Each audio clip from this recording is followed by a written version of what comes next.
हेल' लोगोफोर, ओरैबायदि घटना जाबाय मानि जोंनि न'खराव आरोखि जोंनि आदानि फिसालाया मैया साननि 12थानिफ्रायनो गोमानानै दं। बेखौ मानि मैया नागिरबाय थादों आरोखि, मोनाखै।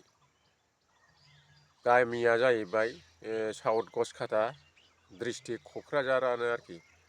बे मानसिया लेडिबार साइकेल लाना थांदोंमोन मैया सानाव आरोखि। शुक्रुबार हाथाय, दाउलिगुरियाव शुक्रुबार हाथाय जालांनानै ओमफ्राय टाउनथिं थांदोंनो। टाउनथिं थांनायाव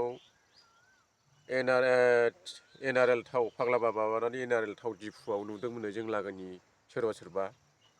ओमफ्राय थिनालिसिम थांनानै थिनालिनिफ्राय गिदिंबोफिनदोंमोननो नुग्राफ्रा खिथादों। बेखौ जों मैया मोनानि 11था साराय 11थासिम नागिरना फैबाय आरोखि। हरैबो एकदम थिनालि बारलांथारनानै फैबाय। ओरै नागिरजोब्बाय, टाउन एरियायावबो नागिरबाय, गैया। दा मानसिखौ बबे जायगायाव थाखो अखाथामजों थाबाय आरोखि। ओमफ्राय नै दा सोरांनानै नागिरनो ओंखारबावबाय। मानसिया बबे जायगायाव दङ सोरबाफोर अननानै मोनफ्लांबायदोंबा हमनानै दोन। आरो बे मानसियाथ' आन्दायनानै थांफ्लांखो ना माखो, आन्दायनानै थांदोंब्ला अननानै खिन्थाहर, मबाइल नाम्बार स्क्रिनाव होनाय जागोन, ओमफ्राय एड्रेसखौबो होगोन आरोखि। बे मानसिया आन्दायखो ना मा जाखो बुजिनो मोनला आरोखि। अखा थमब्लेट थाबाय मैया साननि 12थानिफ्रायनो। अननानै सोरबाफोर नुसनबायदोंबा खिथाहर आरो हमनानै दोन आरोखि।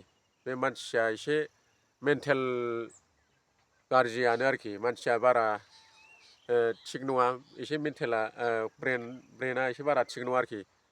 मानसिया आगोलाव उन्दै समाव लोमजानानैनो मेन्टेला बारा थिग नङा आरोखि।